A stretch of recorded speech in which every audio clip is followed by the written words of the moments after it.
Welcome back, everyone. We need to turn our attention today to a profoundly tragic case, the disappearance of 9-week-old Azaria Chamberlain at Uluru back in August of 1980. Yes, it's a case that unfolded into, well, decades of anguish and a really desperate search for truth. It's a deeply affecting story. It really compels us to consider the vulnerabilities, within our systems and the enduring pain that injustice can inflict. Absolutely. We'll be carefully examining the timeline today, tracing that long path from really a mother's worst nightmare to the eventual acknowledgement of what truly happened. So let's set the scene. August 17th, 1980. Lindy and Michael Chamberlain are camping at Uluru, which was then known as Ayers Rock, in Australia's Northern Territory. And they were there with their 3 children, 6-year-old Aiden, 4-year-old Reagan, and their baby daughter Azaria, who was just 9 weeks old.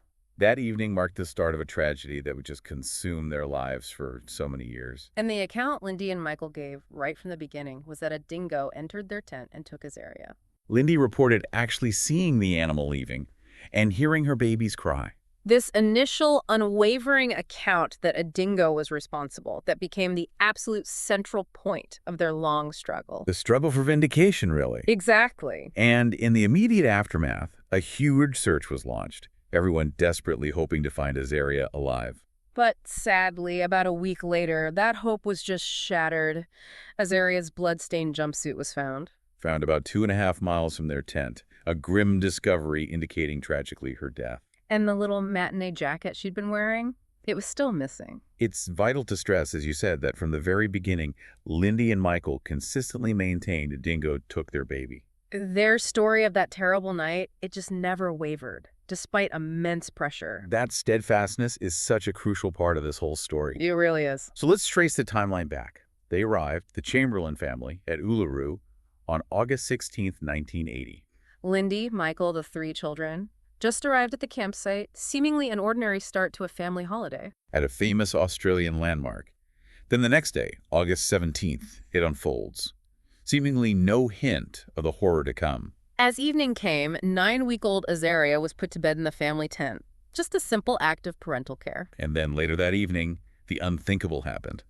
Lindy Chamberlain reported seeing a dingo coming out of their tent. At the same time, she heard Azaria cry out, her words just chilling, "The dingo's got my baby!" That cry ignited immediate panic. A frantic search for their baby daughter began right away. And as that desperate search got underway, other campers there became, well, unwitting witnesses. Their accounts were taken by the authorities, obviously. Yes, and some campers recalled hearing a baby cry after Lindy had returned to the campfire, a detail that unfortunately later fed into the doubt and suspicion. It really raises questions about interpreting testimony under such extreme squeeze, doesn't it? It certainly does. And from the outset, the approach of the authorities is a really significant and frankly troubling part of this. Eyewitnesses recounted police seemed to arrive with, well, a preconceived idea.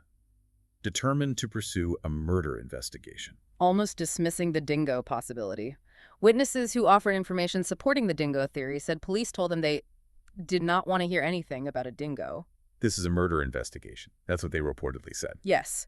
This immediate dismissal, despite early evidence pointing towards a dingo, it really highlights a potential confirmation bias. A bias that would have just devastating consequences for the Chamberlains. And this early rejection of the dingo story is deeply concerning. According to these accounts, police seem to expect an early confession from Lindy. They didn't anticipate it going to trial. No. And that mindset likely influenced how evidence was gathered, how statements were recorded. Adding another layer here, Aboriginal trackers, Daisy Walkabout and Judy Trigger, were involved early on. And they found fresh dingo paw prints leading directly away from the tent. Evidence that seemed to perfectly corroborate the Chamberlain story. But this crucial information was apparently largely disregarded by the police investigators. It suggests a potential failure to really appreciate and use the traditional knowledge of experienced trackers who knew that environment so well. And furthermore, it came out that park rangers and Aboriginal trackers had actually documented 6 recent attacks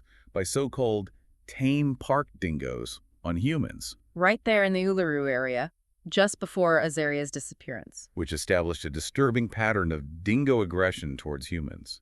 A fact that surely should have carried significant weight. You would think so.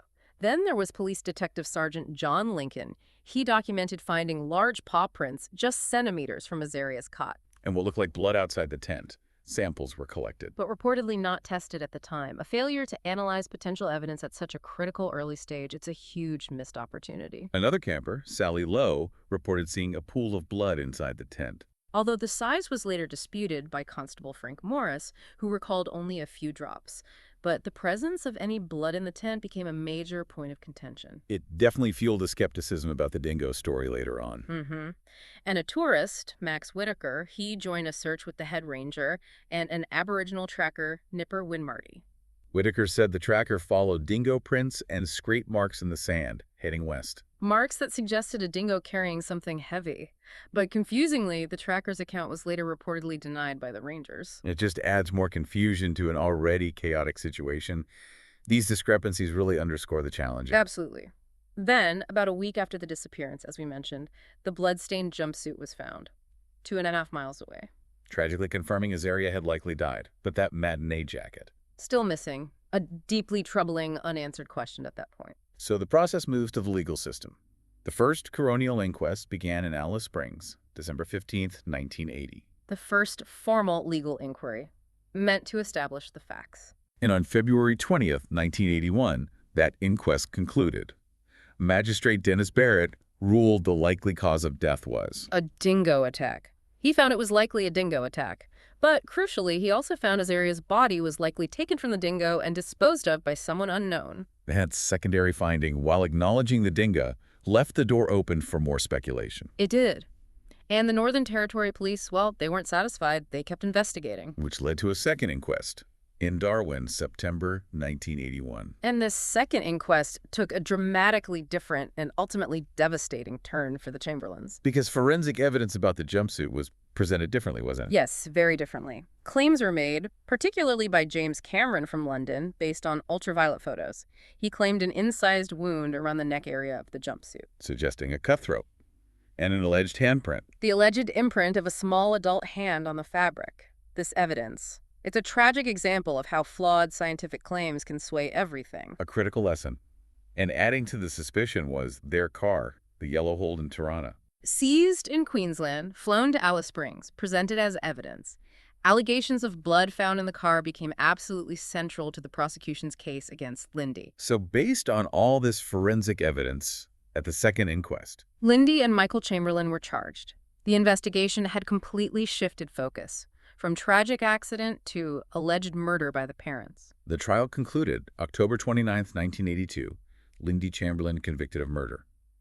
Sentenced to life imprisonment without parole. And Michael Chamberlain convicted as an accessory after the fact. He received a suspended sentence. The verdict sent shockwaves across Australia, deeply divided public opinion, raised huge questions about the justice system, It's just hard to imagine the weight of that scrutiny on the family. and the tragedy just kept compounding.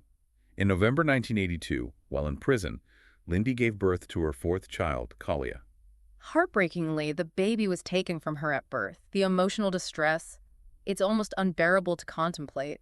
Lindy and Michael fought the convictions, of course. They appealed to the federal court, then the High Court of Australia. But sadly, both appeals were dismissed. The guilty verdict stood. Their nightmare continued. Then a really significant, unexpected discovery, February 2nd, 1986. Azaria's missing matinee jacket, found by a tourist, partially buried near a dingo lair at Uluru, an area known for dingoes. Imagine that moment. After years of dismissal, the very piece of evidence they'd talked about finally surfaces. It was absolutely pivotal. It directly supported their defense. And just 5 days later, February 7th, 1986. Based on this crucial new evidence, Lindy Chamberlain was released from prison.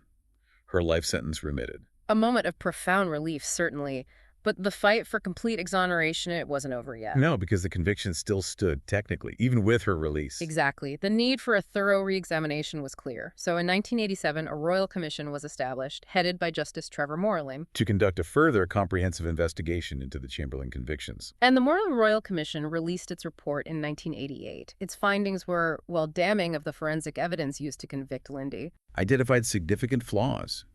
Cast serious doubt on its reliability. The commission unequivocally recommended her convictions be overturned. It was a critical turning point, highlighting the danger of relying on shaky science in court. So following those powerful recommendations, the Northern Territory Court of Criminal Appeals. In 1988, unanimously overturned all convictions against both Lindy and Michael Chamberlain. A truly significant moment. Finally, some measure of legal vindication after years of wrongful accusations and imprisonment. Years of their lives lost to this. In 1992, the Australian government acknowledged the profound injustice. Lindy Chamberlain received $1.3 million in compensation for false imprisonment. Though, of course, no amount of money can truly compensate for what she went through, but it was a formal acknowledgement of the grave error. Yet, despite the overturned convictions and compensation, the official cause of Azaria's death was still undetermined. Yes, unbelievably. In 1995, a third inquest was held, and it resulted in an open finding. The coroner couldn't definitively state the cause of death. More uncertainty for the family. Then, tragically, the danger of dingoes was highlighted again in 2001. A 9-year-old boy, Clinton Gage, was killed by dingoes on Fraser Island. A devastating event, a stark, tragic reminder that dingoes can attack and kill humans, especially children. And in 2004, there was that strange claim from a Melbourne pensioner, Frank Cole. Right, alleging he shot a dingo in 1980 with a baby in his mouth. But it was deemed unsubstantiated. Lindy herself refuted parts of his story. Yes, it didn't lead anywhere. Then in 2006, another incident. A 4-year-old girl attacked by a dingo on a beach in daylight. Fortunately, she survived, but it just added to the evidence that dingo attacks are a real threat.